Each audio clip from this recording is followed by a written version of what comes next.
Concluyó la gira nacional de Acosta Danza en la ciudad de Camagüey. Rendirán homenaje a Elena Burke, reconocidos intérpretes cubanos, en el aniversario 90 de su nacimiento. Y acoge Santiago de Cuba un encuentro de jóvenes jazzistas dedicado a la enseñanza artística.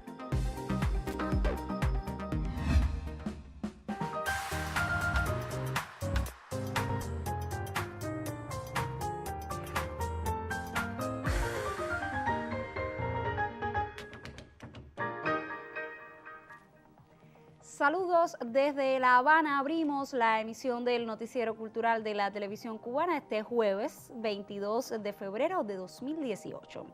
La compañía Acosta Danza, dirigida por el reconocido bailarín Carlos Acosta, concluyó en la ciudad de Camagüey una gira nacional que lo llevó a varias provincias del oriente cubano. Nuestra corresponsal nos pone al tanto. Demostró con técnica y expresividad cada movimiento. La compañía Acosta Danza cautivó al público camagüeyano a través de la magia del ballet.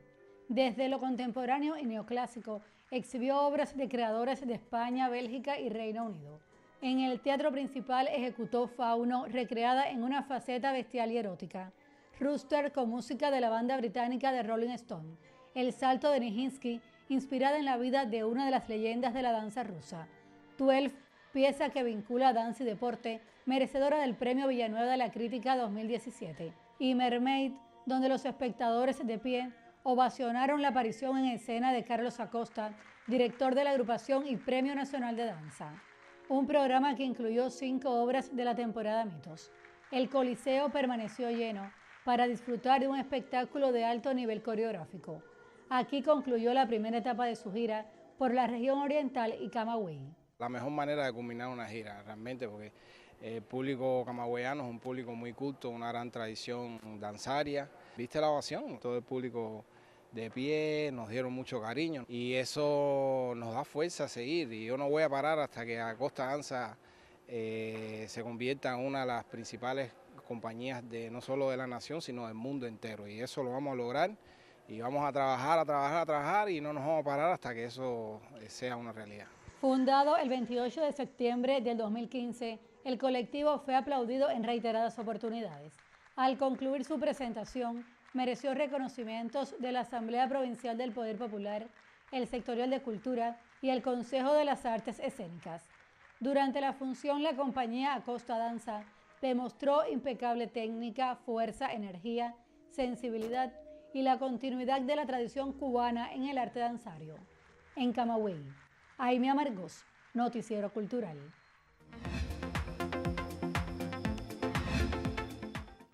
Tiempo para revisar lo que publican en las páginas culturales de otros medios de prensa.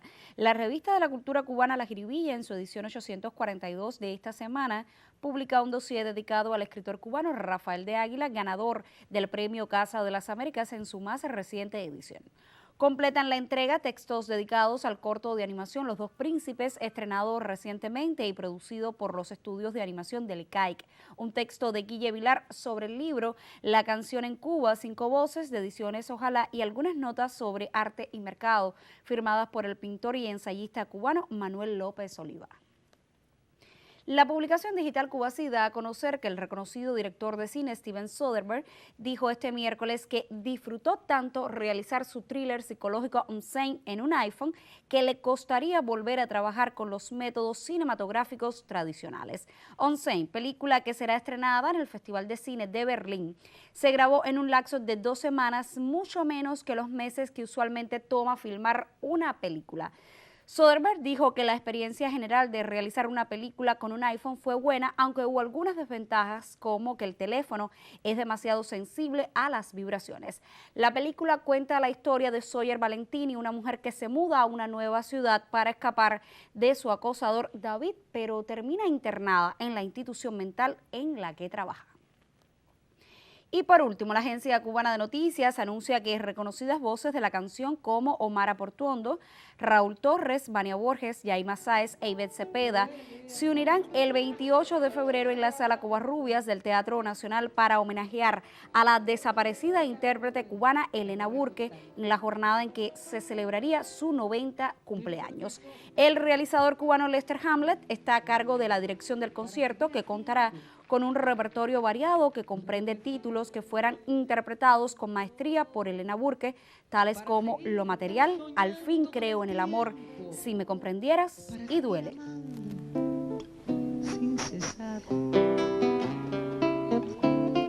Y recordando a Elena Burke, cerramos por hoy nuestra revista de prensa.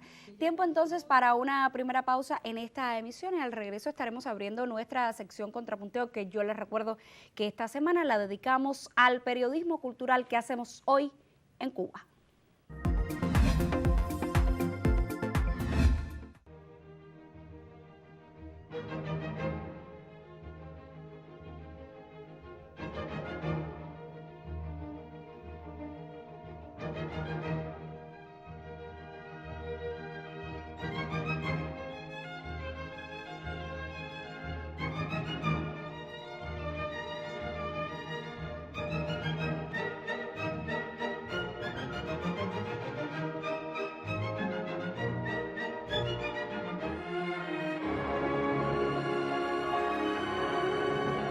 Concierto de la Orquesta Sinfónica Nacional de Cuba.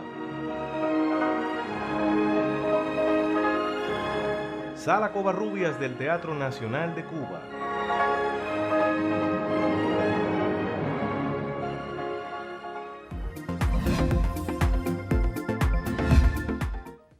Y por vez primera en Cuba se escucharán en vivo todos los cuartetos de Wolfgang Amadeus Mozart en un mismo día.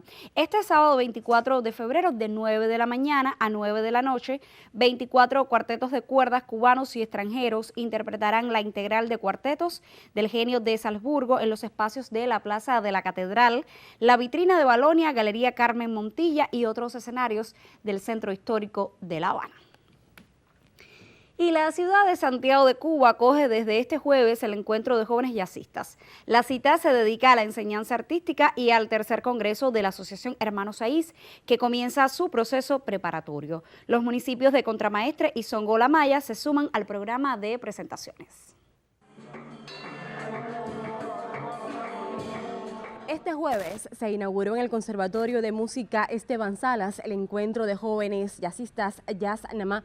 Patrocina la filial de la Asociación Hermanos Saiz en Santiago de Cuba. Justo en este momento, cultores del género se encuentran en esta ciudad aportándole a este festival. El festival Jazz Namá o encuentro de jóvenes jazzistas Jazz Namá, en esta ocasión está dedicado al tercer congreso de la Asociación Hermanos Saiz y a la enseñanza artística, al trabajo que se hace en la enseñanza artística con estos jóvenes músicos a todos los niveles, sobre todo en la provincia, y que tantos resultados le ha traído a la ciudad. Dígase en materia de lo que es la programación cultural de todos estos jóvenes, tanto en la asociación como en los diferentes espacios del jazz y de cualquier género en la cartelera cultural santiaguera.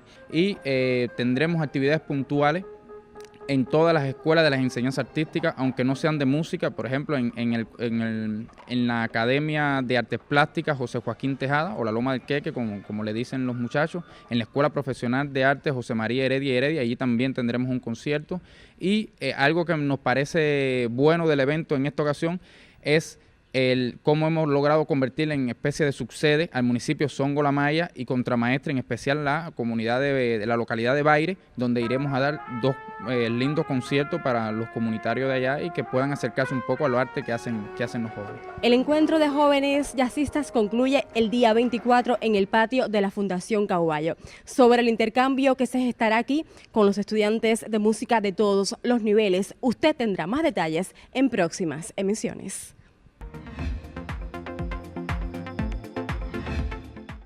Abrimos nuestra sección Contrapunteo, que esta semana estamos hablando sobre el periodismo cultural que hacemos hoy en Cuba, y una vez más recibo en este estudio a Alexis Triana, quien es director de comunicación del Ministerio de Cultura. Qué bueno que nos acompañes una vez más. Claro. bienvenido. Triana, el debate ha sido muy rico y lo retomamos, recuerdo que nos vimos las caras en el mes de noviembre del año pasado, lo retomamos porque es casi un diálogo constante entre los televidentes y nosotros debido a la importancia que tiene este tema. Sé que has estado al tanto de los debates de los televidentes y también de nuestros colegas. ¿Qué opinión te merece lo que has podido ver? Yo creo que siempre la alternativa que tiene uno es verlo desde lo que sabe ser. Y sabes que a mí me gusta que me presentes como periodista, redactor, reportero de prensa, que es en definitiva lo que yo soy. Y yo creo que eso me permite un pequeño juicio crítico y, por ejemplo, a mí me satisface mucho oír lo que dice Viviana de Cienfuegos o que lo que escribía aquí al Noticiero Cultural Daniel desde Santiago de Cuba, porque tú te das cuenta que esto confirma que nosotros tenemos una audiencia entrenada, que nosotros no estamos transmitiendo mensajes hacia alguien que no tiene un juicio crítico, por mucho que hoy los medios en el mundo traten de instaurar la bobería como si fuera un ejercicio. Yo creo que es absolutamente cierto que nosotros tenemos que pasar de las palabras a los hechos. Nosotros tenemos un discurso que sigue diciendo que la cultura es lo primero que hay que salvar. Y fue lo que se ejerció en este país, pero evidentemente se siguen reduciendo espacios para el ejercicio de este criterio, ¿no?, en nuestros medios.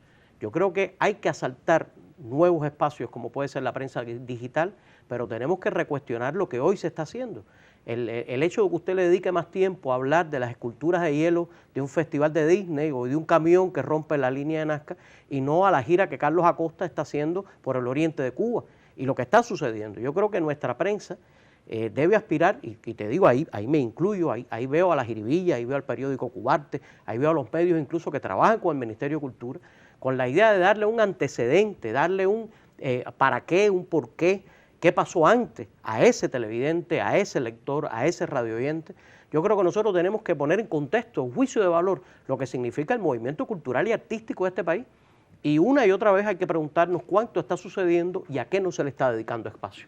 Y cuando yo te digo que se está reduciendo, te lo digo con absoluta conciencia de lo que estamos debatiendo. Por tanto, que haya televidentes que digan que se le dedica muy poco espacio en nuestros medios hoy a la cultura y que lo que se utiliza es para reseñar noticias, tú has visto los criterios de nuestros propios colegas hace unos minutos y yo coincido. Nosotros tenemos que acabar de ejercer, como están en todos nuestros documentos, incluso programáticos del partido, la conferencia del partido, tenemos que ejercer la crítica de arte, tenemos que ejercer la crítica cotidiana en la prensa cultural y ese es nuestro gran reto.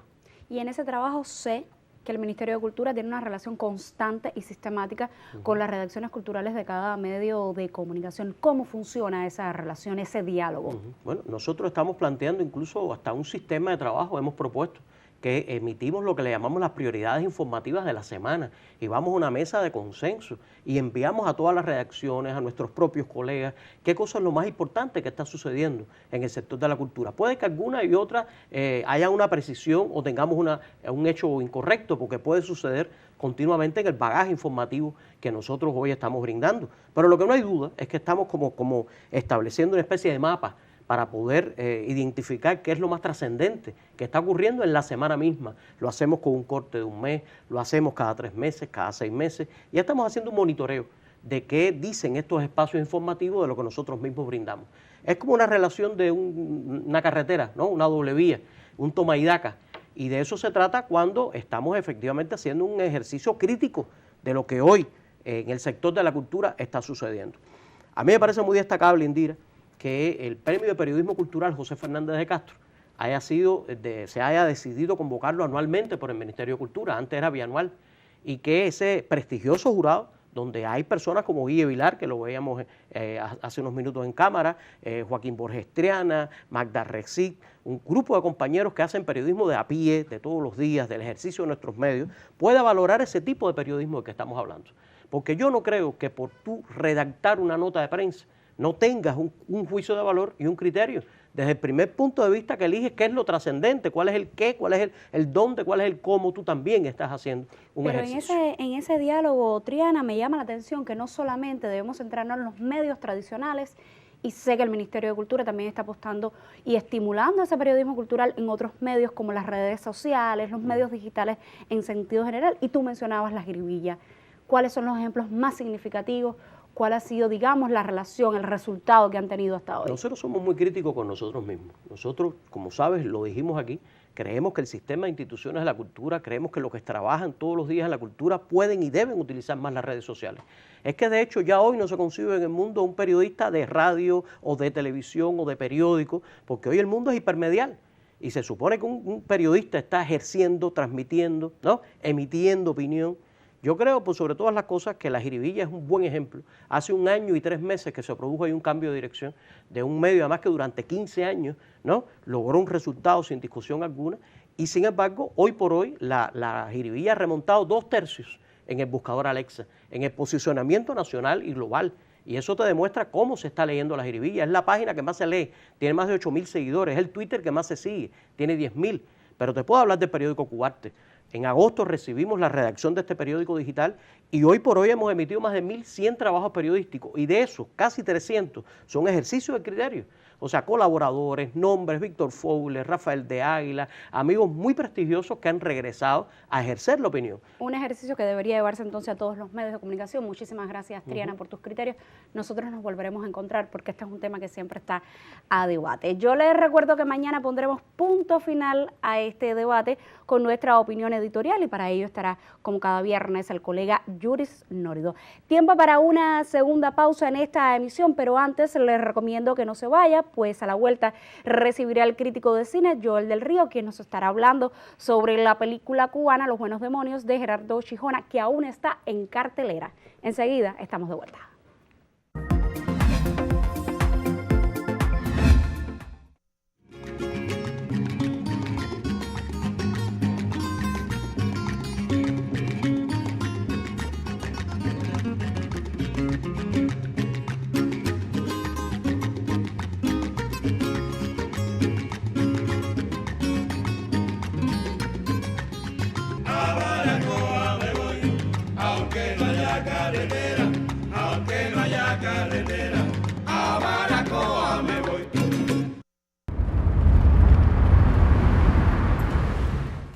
Imagínate tú que encontraron otro muerto cerca de la mar.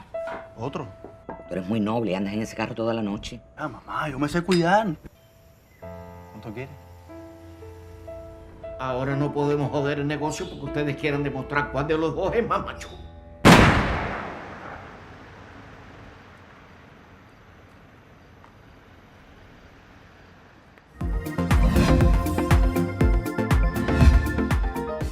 Lo adelantaba hace unos minutos, hoy el crítico de arte Joel del Río nos acerca a una propuesta que por estos días ocupa la cartelera de las salas de cine de estrenos en todo el país. Bienvenido. Gracias. Es demasiado fácil hacer una crítica negativa del más reciente estreno del ICAI, Los Buenos Demonios, que al mismo tiempo es la película última, la más reciente también de Gerardo Chijona, un director cuya obra está marcada precisamente por la denuncia o la puesta en evidencia de la doble moral, de las mentiras cotidianas, las de todos los días, y esos personajes que casi siempre parecen una cosa y son otra. Aunque el guión de Los Buenos Demonios es de Daniel Díaz Torres, esta es una película que le corresponde tanto a su guionista primigenio, lamentablemente fallecido, como a Chijona. Es una película autoral en dos sentidos. Es una película con dos autores. Y decía que es muy fácil hacer una crítica negativa, digamos, porque Los Buenos Demonios, según algunos espectadores particularmente exigentes, pues le reclaman una visualidad un tanto antigua, un tanto claustrofóbica, le reclaman falta de acción también, porque la película muestra una especie de doble rasero entre, digamos, una intriga de tipo criminal y también una reflexión sociológica en la cual se acerca mucho a la psiquis, a la intimidad de sus personajes. Entonces, Los Buenos Demonios es exactamente eso, y por eso tiene también una paradoja en su título, Los Buenos Demonios, porque trata de descubrir el fondo de un grupo de personajes bastante grande en las circunstancias actuales en que estamos abocados precisamente a ciertas contradicciones entre el ser, el pensar y el tener, y no siempre podemos de una manera coherente pues articular estas tres entidades, vamos así a decirlo, de la vida en los procesos a que nos impulsa la difícil cotidianidad. Los buenos demonios, de todas maneras, lo que sí es indiscutible, independientemente de lo interesante que es su premisa inicial y que no se sostiene el ritmo narrativo en su segunda parte, independientemente de estos y otros defectos, es una película que destaca, que es, vamos por así decirlo, salvada por el excelente nivel histriónico que disfruta en todo el reparto. Es muy habitual en las películas cubanas cierta brillantez de los actores, pero no a nivel de todo el elenco como ocurre en esta película. La película muestra, entre otras cosas, la mejor actuación, la más coherente y la más concentrada de Carlos Enrique Almirante en el protagónico, muy bien escoltado, casi que sobrepujado, propulsado por las presencias de ella, Ilene Sierra e Isabel Santos, como respectivamente la amante y la madre del protagonista. Están también Aramis Delgado, Enrique Molina, una serie de actores que, Vladimir Cruz en un buen papel también, una serie de actores que le dan a la película un sostenido aliento en cuanto a la manera en que se cuenta la historia y a la profundidad psicológica de los personajes. Si a nivel de la manera en que está contada, pues no logra ser tan entretenida como el espectador esperaba, pues sépase que esto está un poco en la voluntad de quienes la hicieron y quienes la escribieron. Porque esto de equilibrar la reflexión sociológica con la intriga criminal o de suspense, como decía, no siempre es una tarea fácil. Y Los buenos demonios se apostó por tratar de lograrla de manera coherente y hasta atractiva en sus mejores zonas. Salud y suerte para todos. Muchísimas gracias, Joel. Yo te espero en próximas emisiones con otros comentarios y nosotros, al cierre casi de esta emisión, seguimos hablando de artes visuales. El Comité Provincial de la Unión de Escritores y Artistas de Cuba y el Sectorial de Cultura en Guantánamo reconocieron la destacada labor del artista Ángel Laborde Wilson, quien celebra su aniversario 75 de vida y más de 5 décadas de entrega al desarrollo cultural de ese territorio.